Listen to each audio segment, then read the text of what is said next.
Hey, this is Chris Monk at Highline Guitars, and you're watching episode 53 of From the Luthier's Workbench. In this episode, I'm going to talk about something very exciting, something provocative. Some of you might even think sexy. What is it I'm talking about? I'm talking about sandpaper. So come on in a little closer, and I'll share with you what I use, why I use it, when I use it.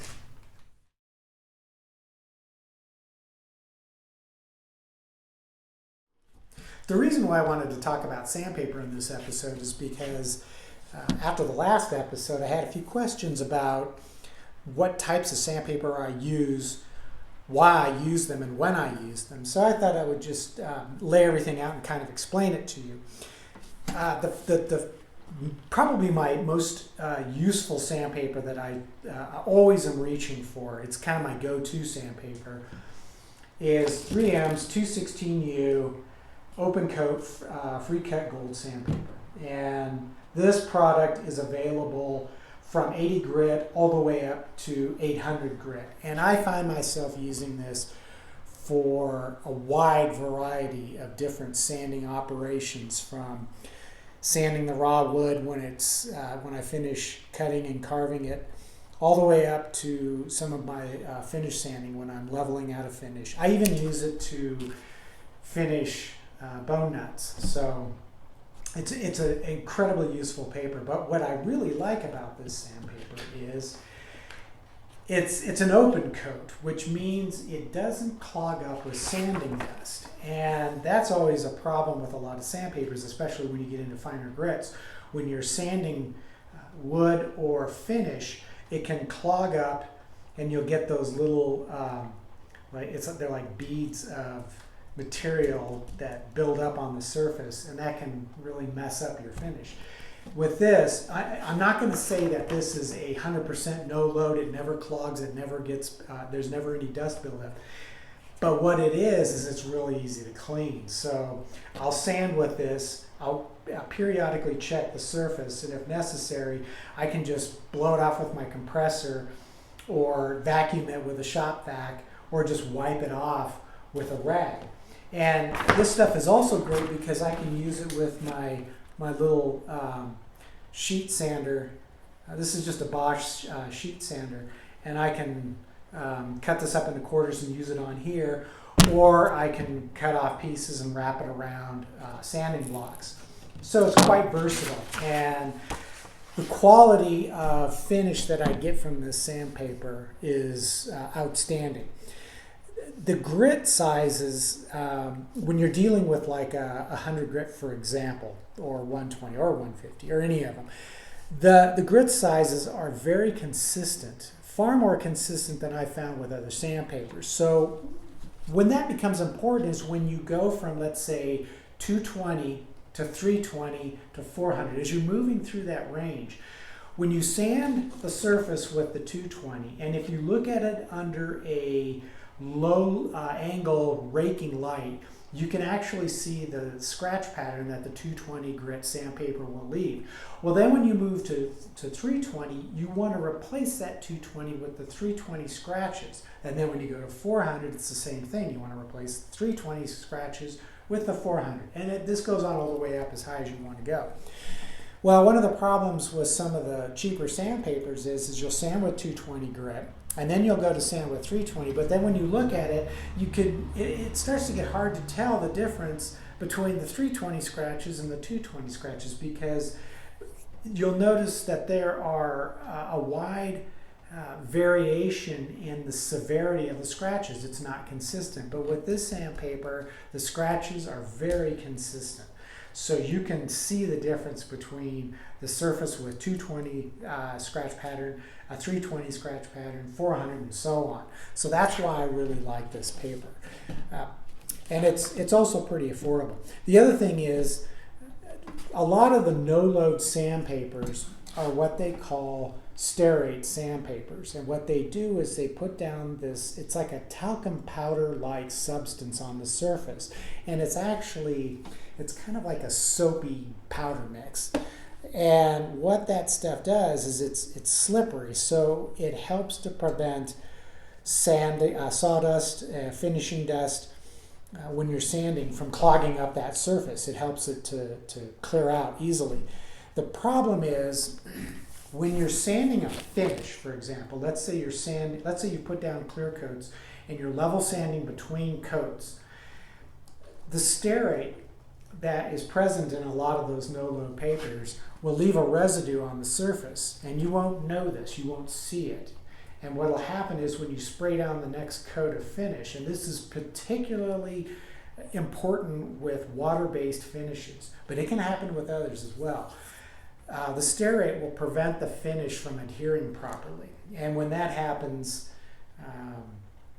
you got a problem, and it can be a real hassle to fix. So this product doesn't have stearate in it. It's just an open coat no-load paper, and I find that it stays just as clear as some of the stearate papers. Now, when it comes to doing some of my finish sanding, I do like to use a random orbital sander with discs, and unfortunately, with this sandpaper, I can only go to 800 grit. It doesn't have a finer grit. So if I want to go to 1200, 1500, I have to go with a stearate paper. And the good thing is usually by the time I get to this grit, I've already finished applying my clear coat. So all I'm doing at that point is I'm leveling and polishing. So I can go ahead and use the stearate at that point. Now, I like to use, this is 3M's, this is called Hookit because it's a hook and loop or Velcro. Hook and loop fastening. And it's their 375L. I really like this stuff. It sands a surface beautifully.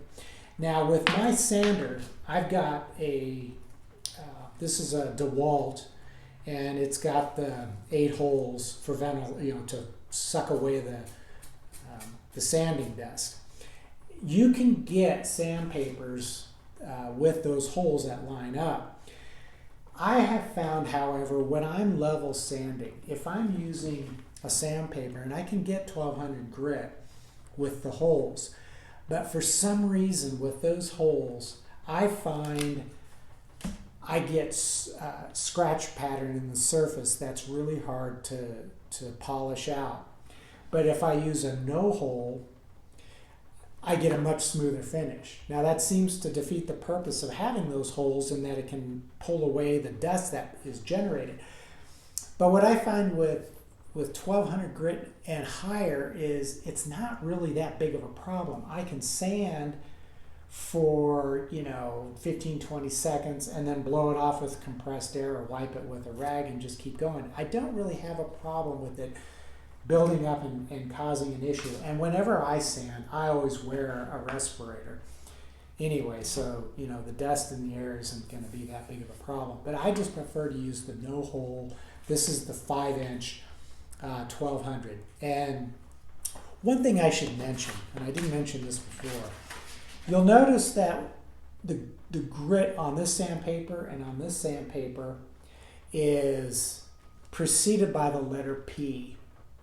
What that is the FEPA designation, FEPA. And I think that's like the Federal European something, I can't remember. It is a standard for grading the grit size of the sandpaper. So this is a P800, this is a P1200.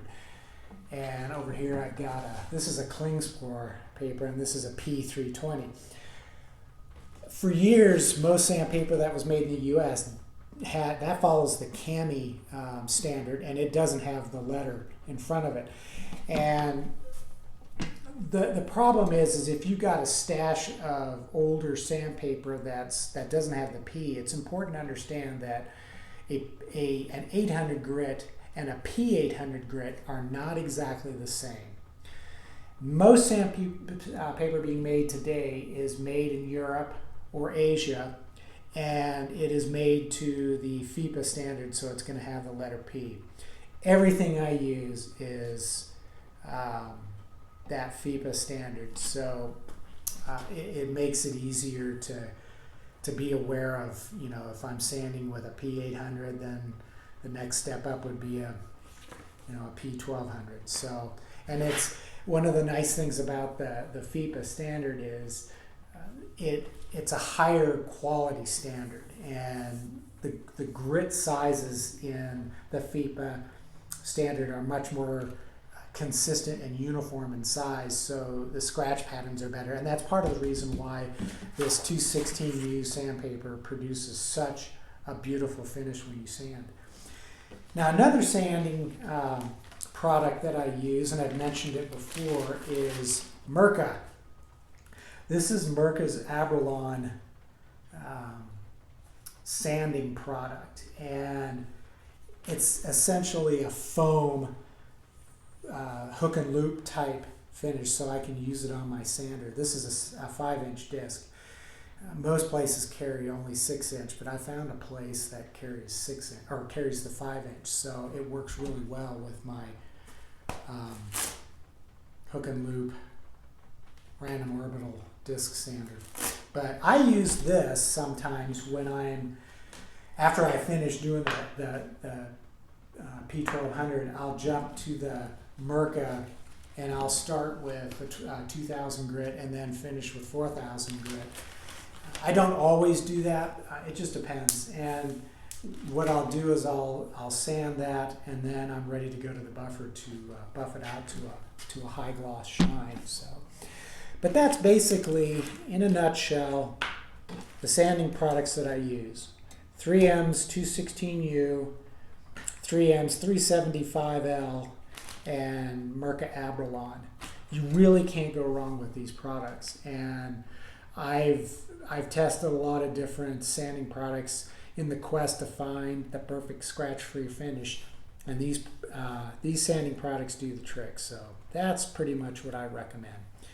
And I'm going to sign off for now and probably grab a guitar body and start sanding. So we'll see you in episode 55 or 54.